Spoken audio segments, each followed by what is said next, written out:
Everyone, this is Sakshi. Welcome back to physics Veda. I hope आप सभी बहुत ही अच्छे होंगे और उम्मीद करती हूँ आप लोगों की पढ़ाई बहुत ही बेहतरीन शानदार चल रही होगी।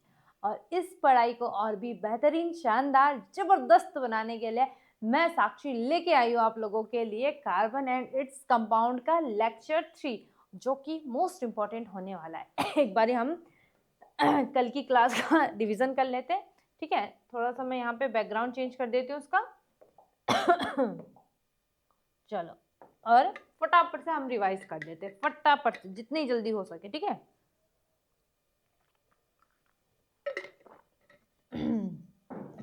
तो सबसे पहले अगर हम यहाँ पे बात करें ना, कल की क्लास में हमने क्या पढ़ा था? होमोलोगस,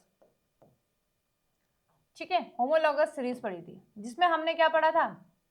एल्केन्स, एल्कीन्स, एल्काइंस,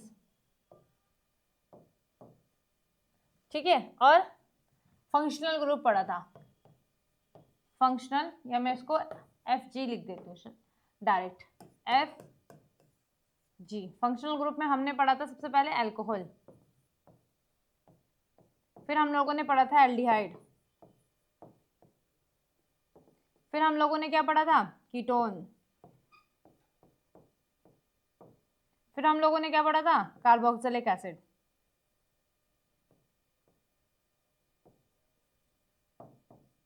ठीक है, कार्बोक्सिलिक एसिड। उसी में हम लोगों ने ये सारी चीजें इंपॉर्टेंट कवर करी थी। सैचुरेटेड, अनसैचुरेटेड उससे पहले क्लास में कर लिया था, कोवेलेंट बॉन्ड वगैरह सारी चीजें उसमें पढ़ लिया था। अगर हम बात करें होमोलोगस सीरीज की, तो सबसे पहले एल्केन। एल्केन का जो जनरल फॉर्मूला होता है वो होता है CnH2n+2। इसका होता है आपके पास में CnH2n माइनस नहीं आएगा, नॉर्मल 2 आता है। इसका हो जाएगा एल्काइन का CnH2n-2, ठीक है। अल्कोहल का होता है आपके पास में ROH, एल्डिहाइड का होता है RCHO, इसका होता है आपके पास में RC डबल बॉन्ड O, ठीक है, यहाँ पे ये। और कार्बोक्सिलिक का होता है आपके पास में double bond O single bond OH, ये होता है आपके पास में। तो ये कल के सीरीज में आप लोगों ने, कल के लेक्चर में आप लोगों ने पढ़ लिया था। और ये क्विक रिवीजन है आपके पास में, जिसमें कि हमने पढ़ा था कि अल्कोहल किस तरीके से रिएक्ट करता है, ठीक है। एल्डिहाइड का क्या है, ग्रुप क्या है, कीटोन का क्या है, कार्बोक्सिलिक एसिड का क्या है, ठीक है। ये सारी चीजें हम लोगों ने कल की क्लास में पढ़ लिया था। आज सबसे पहले हम पढ़ने जा रहे हैं आइसोमेरिज्म के बारे में, कि क्या होता है ये। कुछ ऐसे कंपाउंड होते हैं जिनका जनरल फॉर्मूला बिल्कुल सेम होता है। जैसे हम लेते हैं, एक होता है आपके पास में अल्कोहल, अल्कोहल। एक होता है बेटा अल्कोहल के साथ में आपके पास में ईथर। एक होता है आपके पास में एल्डिहाइड, एक होता है आपके पास में कीटोन। अगर अल्कोहल की बात करें, इसका फॉर्मूला होता है CnH2n+2O, या +2 भी नहीं लिखते, बहुत बार हम इसको क्या लिखते हैं? CnH2n+1, और यहाँ पे आपका OH, ये लिखते हैं हम इसको। और एज इट इज ईथर को लिखते हैं हम CnH2n+2O। अगर मैं यहाँ से H को हटा के यहाँ लिख दूँ तो इसमें कोई गलती होगी? नहीं होगी। या CnH2n+2 यहाँ पे O। As it is aldehyde की बात करें तो CnH2, ठीक है, N, और उसके बाद में आपके पास में कितना आ जाएगा? यहाँ पे आपका CHO, ठीक है। जैसे इसका एग्जांपल लेते हैं, CH3CHO, या C2H5 और CHO, ये हो गया। मीन्स जितने आपके पास में कार्बन होंगे, ठीक है, उनका 2 गुने से 1 कम आपके हाइड्रोजन होंगे। 2 गुने से 1 कम, -1 होगा यहाँ पे, -1, ठीक है। मान लो अगर यहाँ पे आपका कार्बन 1 है, यहाँ पे हाइड्रोजन कितने होंगे आपके पास में? 4, सॉरी, यहाँ पे आपके पास में कितने हो जाएंगे आपके? इसके लिए तो ये होगा नहीं। या इसको अगर हम नॉर्मल इसका जनरल फॉर्मूला बनाए तो वो किस तरीके से बनेगा, यहाँ पे देखते हैं हम। देखो, एक सेकेंड C, ठीक है। अब यहाँ पे आपके पास में C कितने हैं? 2 है ना। C C2, इसको अगर हमें लिखना होगा तो कैसे लिखेंगे, C2H4O, है ना। इसको लिखेंगे तो C3H6O, है ना। तो वही जो मैंने पहले लिखा था, CnH2n और O, हो गई वही चीज, ठीक है। अगर मुझे कीटोन के लिए लिखना होगा तो कीटोन के लिए भी सेम आता है। जैसे हम फॉर्मूला लेते हैं कीटोन में, सबसे पहले हम लेंगे यहाँ पे एसीटोन का, CH3CO CH3, C कितने हैं, Cn मान लो, ठीक है, 2 C है, H कितने हैं, 6 हैं, तो H2n हो गया और O। अब मुझे एक चीज बताओ यहाँ पे तो हमारे अगर मैंने बोला कि CnH2n+1, ठीक है, या मैंने बोला CnH2n+2O, तो आप नहीं समझ पाओगे कि मैं अल्कोहल की बात करूं या ईथर की बात करूं, क्योंकि दोनों का जो फॉर्मूला होता है, जनरल फॉर्मूला, वो सेम होता है। या एल्डिहाइड या कीटोन की बात करें तो उसमें भी सेम होता है। अब हम चलते हैं डिटेल में। आइसोमेरिज्म में क्या होता है आपके पास में, कार्बन कंपाउंड और organic compounds with same molecular formula, जैसे हमने बताया था, ठीक है, सेम मॉलिक्यूलर फॉर्मूला है यहाँ पे अल्कोहल का, ईथर का, इधर एल्डिहाइड और कीटोन का, ठीक है। कैन शो डिफरेंट स्ट्रक्चर, और स्ट्रक्चर ये कैसे शो कर रहे हैं, डिफरेंट स्ट्रक्चर शो कर रहे हैं, hence different properties, the phenomena is called isomerism, और इस फिनोमिना को हम क्या बोलते हैं, आइसोमेरिज्म बोलते हैं। Compounds are called isomer, compounds को क्या बोलते हैं, आइसोमर बोलते हैं। For example following two arrangement are possible for butane and alkane with 4 carbon atoms, such pair isomers is called the chain isomers, and the isomerism is called chain isomerism. Thus the chain isomers are the compounds that have same molecular formula but differ in the arrangement of carbon chains. Example लेते हैं, C4H10, C4H10 है हमारे पास में। C4H10 को मैं किस प्रकार से लिखूंगी यहाँ पे, ठीक है, C4H10, C4H10, एक बच्चे ने तो लिखा सिंपल C, यहाँ पे H, यहाँ पे H, इसको ऊपर खिसका देते हैं, H,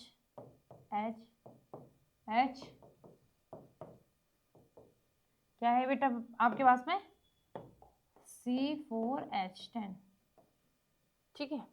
दूसरे ने क्या करा, दूसरे ने लिख दिया इसको ऐसे,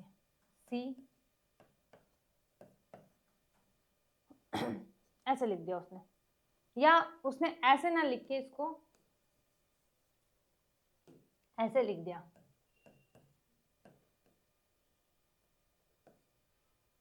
और यहाँ पे H कितना हो जाएगा, 2 हो जाएगा, 3 हो जाएगा, सॉरी, यहाँ पे एक H होगा, यहाँ पे H3 होगा, ठीक है, यहाँ पे कितने H होंगे, 3H होंगे, तो 3 3 जा 6 6 9 और 10।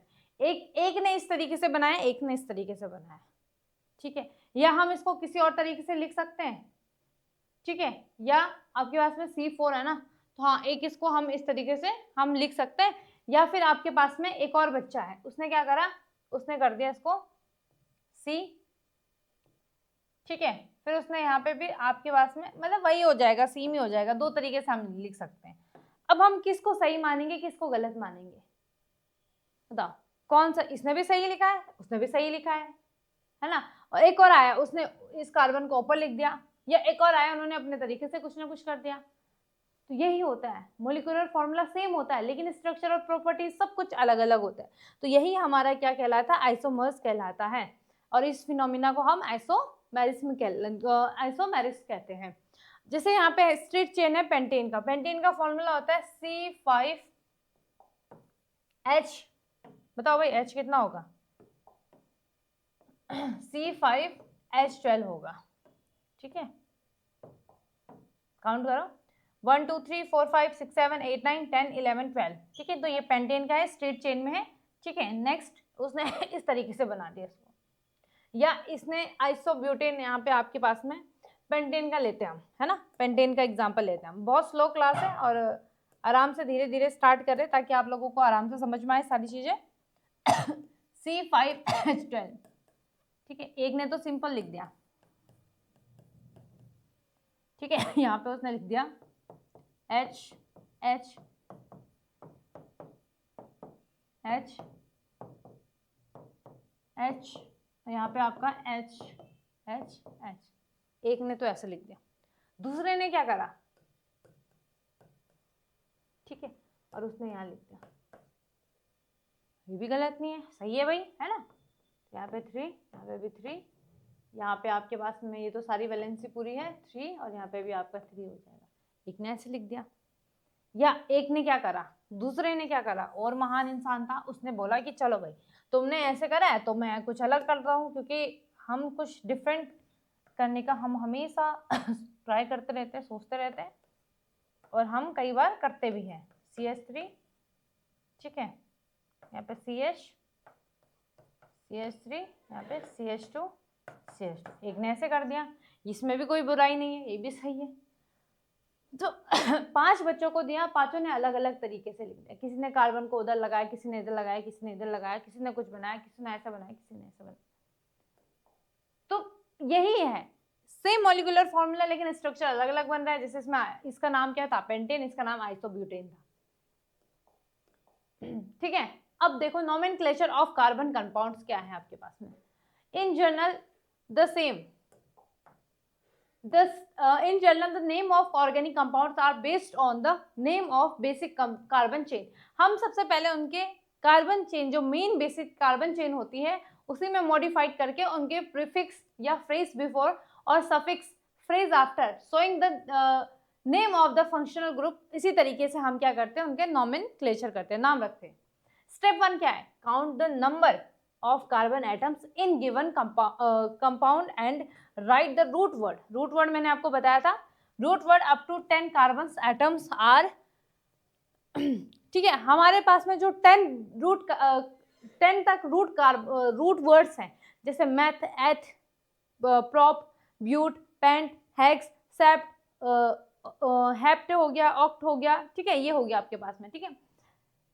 If the compound in saturated, the suffix an, अगर saturated है, saturated में सिंगल बॉन्ड, तो suffix में an लगता है, रूट वर्ड, बट इस आपके पास में अगर unsaturated है तो unsaturated में आपके पास में रिस्पेक्टिवली, मतलब अगर डबल बॉन्ड होगा तो इन आएगा, ट्रिपल बॉन्ड होगा तो आइन आएगा, ठीक है, ये है आपके पास में। आगे for example CH3, CH2, CH3, तो कार्बन कितने, 1 2 3, 3 में प्रॉप होता है, तो क्या है, कोई सिंगल बॉन्ड दिख रहा है हमें इसमें, अच्छा C3 और H कितने दिख रहे हैं हमें, H8 दिख रहे हैं, तो इसका मतलब ये सिंगल बॉन्ड में ए ना, वो आ रहा है ना आपके पास में फॉर्मूला CnH2n+2, तो क्या हो जाएगा आपके पास में, एन लगेगा इसका नाम, तो इसका नाम क्या हो जाएगा, प्रोपेन, ठीक है। Contain the 3 atoms, so root word is prop and it contains only single bond, so suffix is used and hence the name of this compound is propane। Similarly the compound of ये CH3 CH double bond CH2 is non propene, as इसमें suffix क्या use होगा, इन होगा, ठीक है, double bond के लिए। और अगर आपके पास में functional group is present in the compound, it is the indicated by adding it's suffix, और उसका सफिक्स हम उसमें यूज करते हैं, which are the given the table above। Prefix iso and neo represent the presence of 1 or 2 carbon atom respectively as side chain. अगर side chain में कोई use कर रहे हैं तो उसमें हम क्या यूज करते हैं, आइसो और नियो यूज करते हैं। If the functional group is named as a suffix, the final e of alkane और alkene alkyne is substituted by the approx, ठीक है। यहाँ पे आपके पास में क्या बोल रहे हैं कि अगर हमारे पास में कोई फंक्शनल ग्रुप है तो उसमें से हम क्या हटा देते हैं, इन वो ई हटा के उसका सफिक्स उसमें यूज करते हैं, ठीक है।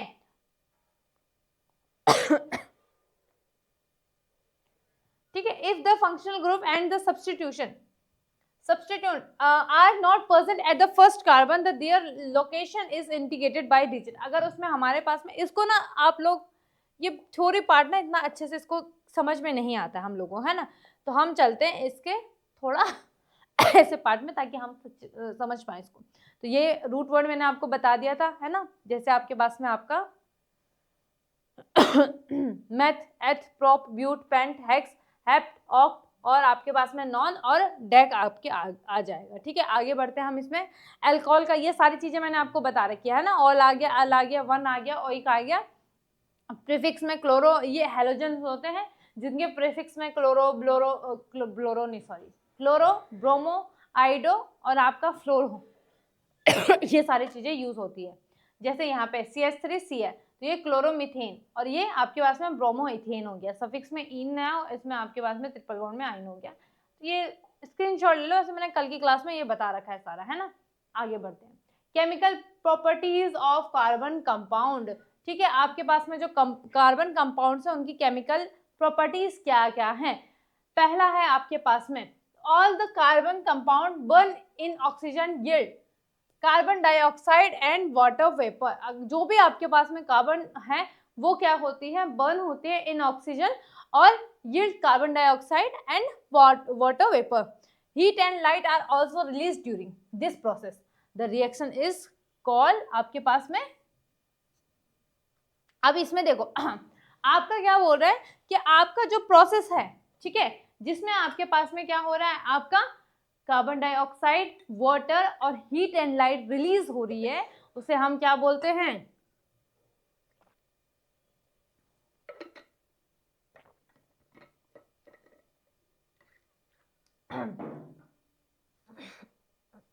चलो इससे ना, इसको रोको, ठहरो जरा 1 मिनट, है ना, इसको देखते हैं हम। ठीक है ठीक है ठीक है, इससे पहले ना ये वाला कॉन्सेप्ट आप लोगों को अभी समझना बाकी, उसमें तब जाते हैं, है ना, इसको समझते हैं हम। क्योंकि भाई हो सकता है आपके पास में इतनी इजीली आपको चीजें समझ में ना आए, इसलिए मैं दोबारा यहाँ पे आके रिपीट कर रही हूँ, क्योंकि मेरे को लगा ये नेक्स्ट स्लाइड में है, पर कोई बात नहीं थी इसमें ना, मैं करवा दे रही हूँ आपको। देखो क्या क्या बोल रहा है यहाँ पे। सबसे पहला आपके पास में क्या है कि नोमेनक्लेचर किस प्रकार से होता है कार्बन कंपाउंड का, कि आपके पास में जैसे आपका सबसे पहले हम जो मेन चेन है, ठीक है, एग्जांपल लेते हैं यहाँ पे। सबसे पहले हमारे पास में जो मेन चेन है उसको काउंट करते हैं हम। जैसे हमारे पास में कंपाउंड है C, इस तरीके से कोई स्ट्रक्चर है, ठीक है, और ये है आपके पास में यहाँ पे C2H5, यहाँ पे CH3, बाकी कार्बन हाइड्रोजन बैलेंस कर लो CH3, ठीक है, रेडी पेंसिल यूज करती हूँ यहाँ पे भी, CH3, 1 2 3 CH, 1 2 CH2, 1 CH, CH2 और CH3, ये आपके पास में एक कंपाउंड है। अब इसका नोमेनक्लेचर कैसे होगा, किस प्रकार से होगा। सबसे पहले हम मेन चेन देखेंगे यहाँ पे, तो मेन चेन हमें एक ही दिख रही है 1। अब अच्छा, काउंटिंग कहाँ से स्टार्ट करेंगे हम, काउंटिंग कहाँ से स्टार्ट करेंगे, एक बच्चे ने यहाँ से स्टार्ट करी 1 2 3 4 5 6। अब एक बच्चे ने यहाँ से करी 1 2 3 4 5 6।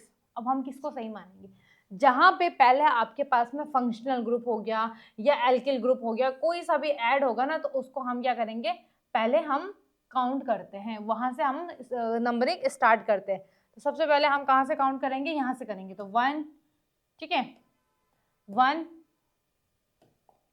1 हो गया, 2 हो गया, 3 हो गया, 4 हो गया, 5 6, ये आ जाएगा, ठीक है। अब उसके बाद हम देखते हैं साइड चेन में कौन सा ग्रुप है। तो यहाँ पे एल्किली है दोनों हमारे पास में, ठीक है, तो मैंने यहाँ पे क्या आएगा, तो यहाँ पे हमारे पास में सबसे पहले क्या आएगा, देखो M बाद में आता है, E अल्फाबेटिक में बाद, तो यहाँ पे आपके पास में क्या आ जाएगा, 4 इथाइल, 2 मिथाइल और आपका 6 कार्बन है, तो क्या आ जाएगा आपके पास में, आपका हेक्सेन। क्लियर, डबल बॉन्ड होगा, तो उसी प्रकार से यहाँ पे आपकी ये चीजें बताई गई है। ये रूट वर्ड होते हैं आपके पास में, जैसे अगर 6 आए तो हेक्स आएगा, 7 आएगा तो हेप्ट आएगा, 8वां आएगा तो ऑक्ट आएगा, ठीक है। तो इसी प्रकार से आपके पास में है, और डबल बॉन्ड में आपका ईन आ जाएगा। ये सारी चीजें मैंने वैसे नोमेनक्लेचर IUPAC भी हम इसको बोल सकते हैं, तो ये मैंने कल करा दिया था, है ना। अब इस पे आते हैं हम यहाँ पे, ठीक है। अब यहाँ पे आपके पास में जैसे रिएक्शंस दे रखी है C+O2, तो यहाँ पे आपका क्या आ जाएगा CO2। इसको करते हैं सही से, है ना, इसको हम प्रॉपर सही करते हैं, सही मतलब इसको थोड़ा CO2 को सही से लिखेंगे यहाँ पे O2 सफिक्स में आएगा, सारी चीज़ों को सही कर दिया जाए भाई यहाँ पे। चलो ठीक है, तो यहाँ पे आपके पास में CH3, यहाँ पे आपका क्या था CH4, ठीक है। तो ये आपका 4 कहाँ पे आ जाएगा फिर,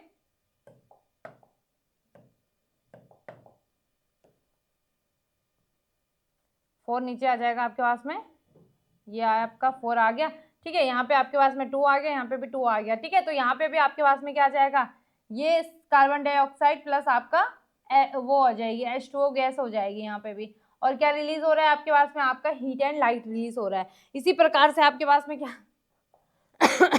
यहाँ पे क्या था, CH3 था ना, CH3 CH, एक और यहाँ पे भी था आपके पास में CH2, ठीक है ठीक है ठीक है। ये आपके पास में क्या आया, ये CH3, ठीक है, CH3, यहाँ पे आपके पास में क्या आ जाएगा आपका CH2। तो CH3 CH2 को क्या मैं ऐसे लिख सकती हूँ, C2H5 लिख सकती हूँ। इसकी रिएक्शंस करवाए OH, इथाइल अल्कोहल है। इसकी रिएक्शंस हमने किसके साथ में कराए, कार्बन ऑक्सीजन के साथ में कराए। किसके साथ में करवाए, ऑक्सीजन के साथ में करवाए। ये रहा, तो carbon dioxide H2, heat and light मिला। Further once carbon and its compound ignite, they keep on burning without the requirements of additional energy. That's why these compounds are used as fuel. In compounds को किसके लिए use किया जाता है, fuels के लिए हम इनको क्या करते हैं बेटा, यूज करते हैं। नेक्स्ट है आपके पास में सैचुरेटेड का हाइड्रोकार्बन। सैचुरेटेड में हमारा सिंगल बॉन्ड वाले हैं, सिंगल की बात की जा रही है। Give a clean flame due to their complete combination, whereas the unsaturated hydrocarbons give yellow flame with lots of black smoke. They do not undergo complete combustion. ठीक है, यहाँ पे आपके पास में बोल रहा है अगर आपका सैचुरेटेड होगा और अनसैचुरेटेड होगा उसके लिए बता रखा है। नेक्स्ट क्या है बेटा आपके पास में, ऑक्सीडेशन। नेक्स्ट क्या है आपका ऑक्सीडेशन। ऑक्सीडेशन में ठीक है, ऑक्सीडेशन है आपके पास में कि oxidation is the process intake of oxygen and removal of hydrogen from the substance. यहाँ पे आपके पास में एक रिएक्शंस है, ठीक है। यहाँ पे बेसिकली आपके पास में क्या बोला जा रहा है कि जैसे हमने कैल्शियम ऑक्साइड प्लस आपका H2O की रिएक्शंस करवाए, तो जहाँ पे आपके पास में ऑक्सीजन इनटेक हो रहा है और हाइड्रोजन रिमूव हो रहा है, वो हमारा ऑक्सीडेशन होता है। और अगर उल्टा होता है, हाइड्रोजन इनटेक होता है, ऑक्सीजन रिमूव होता है, तो रिडक्शन होता है। और दोनों ही प्रोसेस अगर एक साथ हो रहे तो उसको हम रेडॉक्स बोलते हैं। और ये आप लोगों ने कहाँ पढ़ा है, फर्स्ट चैप्टर में ऑक्सीडेशन पढ़ा है। Oxidation is a process of intake of oxygen और removal of hydrogen from substance which are the capable of providing oxygen to other substance are called oxidizing agent.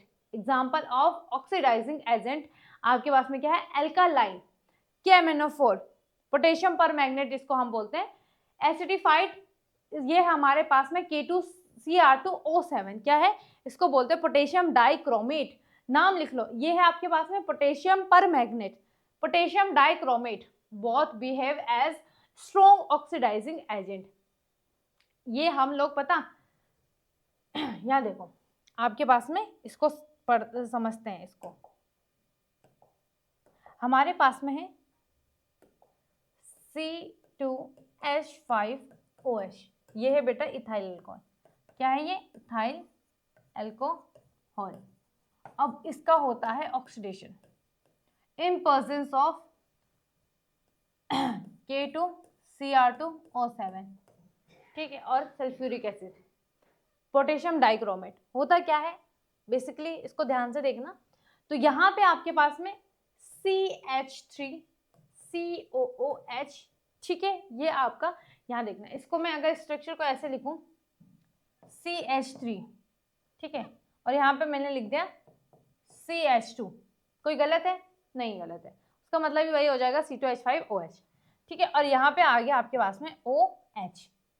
Basically होता क्या है, यहाँ से oxygen वाला और यहाँ पे जो ऑक्सीजन वाला, ये आपके पास में यहाँ से ये H2 वाला, ये H2 इस तरीके से मैं इसको लिख सकती हूँ H2 को, H इधर H इधर, ये देखो, क्या मैं इसको ऐसे लिख सकती हूँ, एक H इधर एक H इधर, लिख सकते हो, बिल्कुल लिख सकते हो। या अगर मैं इसको साथ में ही लिखूं, है ना, यहां से मैं इसको साथ में ही लिखूं H2, तो गलत है, नहीं होगा, ठीक है। तो यहां से मैंने इसको बॉन्ड को ब्रेक करा, अब इसकी एक वैलेंसी खाली हो गई, एक नहीं सॉरी 2 वैलेंसी खाली हो गई, इसके 2 वैलेंसी यहाँ पे खाली हो गई, क्योंकि यहाँ से भी एक हाइड्रोजन रिमूव हुआ है आपके पास में, यहाँ से भी एक हाइड्रोजन रिमूव हुआ है, यहाँ से भी एक हाइड्रोजन रिमूव हुआ है, तो 2 वैलेंसी खाली हो जाएगी। यहाँ पे ये जो ऑक्सीजन है इसकी भी क्या हो जाती है बेटा, दो वैलेंसी खाली हो जाती है, क्योंकि O2 होता है ना ये हमारे पास में, तो O डबल बॉन्ड O ऐसे जुड़ा होता है, तो 2 वैलेंसी खाली, तो इसकी 2 वैलेंसी खाली, तो ये कैसे बनाता है फिर आपका CH3, ठीक है, फिर single bond double bond CO और यहाँ पे आपका OH, ये बना देता है आपके पास में आपका, क्या नाम है इसका, इसका नाम है एथेनोइक एसिड या एसिटिक एसिड भी हम इसको बोलते हैं। क्लियर हो गई। तो यहाँ पे आपके पास में यहाँ पे पोटेशियम डाइक्रोमेट और या तो हम पोटेशियम पर मैग्नेट भी यहाँ पे एज अ कैटलिस्ट यूज कर सकते हैं। और यहाँ पे रिमूव क्या हुआ हमारे पास में H2, H2 हमने ने लिखा नहीं था ना यहाँ पे, हाँ यहाँ पे आपका प्लस H2 अदर उसमें आ जाएगा। समझ गए कौन सा बॉन्ड कहाँ से ब्रेक हुआ है, कैसे जुड़ा है। अब यहाँ पे आगे देखते हैं, ethanol is oxidised to ethanoic acid, और जो एथेनॉल था वो किस में ऑक्सीडाइज्ड हो जाता है, आपका एथेनोइक एसिड में हो जाता है। क्लियर, ठीक है, नामकरण जरूर कर लेना इनका।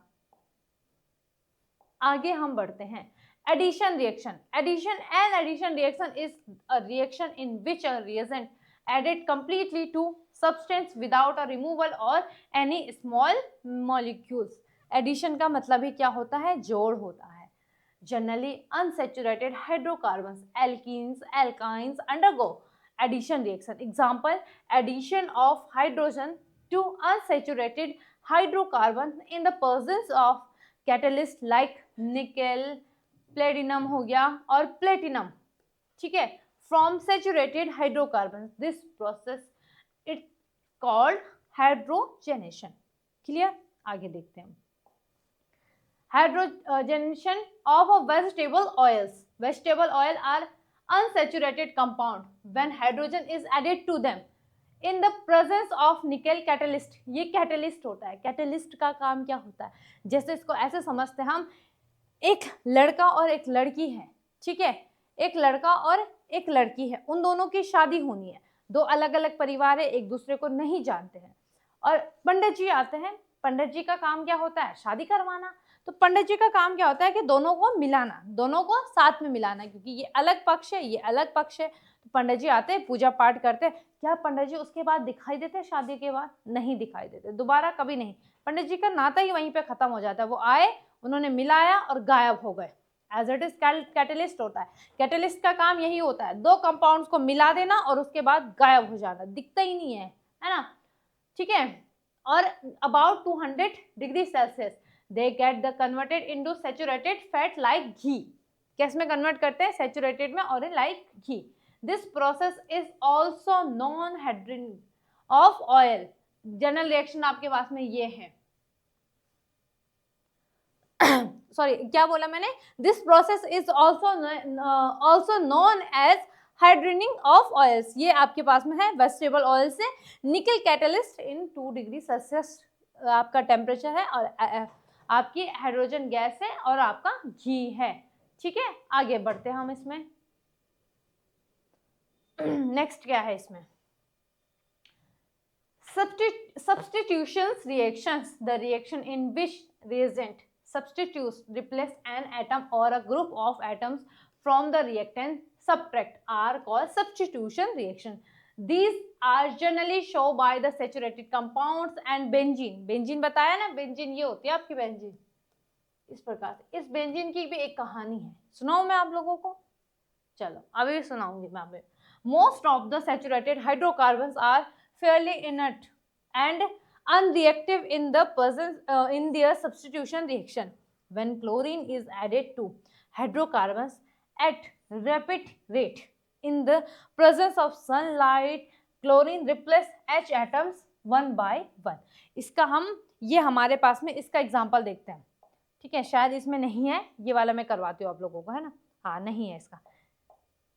किस तरीके से रिएक्शंस होती हैं 12th में भी आपके पास में, इसको बताती हूँ मैं आपको। देखो होता क्या है बेसिकली आपके पास में आपका होता है बेंजीन रिंग। बेंजीन रिंग की कहानी कुछ इस प्रकार से है। एक वैज्ञानिक हुए हैं, ठीक है, एक वैज्ञानिक हुए हैं जिन्होंने एक कंपाउंड खोजा था, वो था आपके पास में आपका बेंजीन, ठीक है।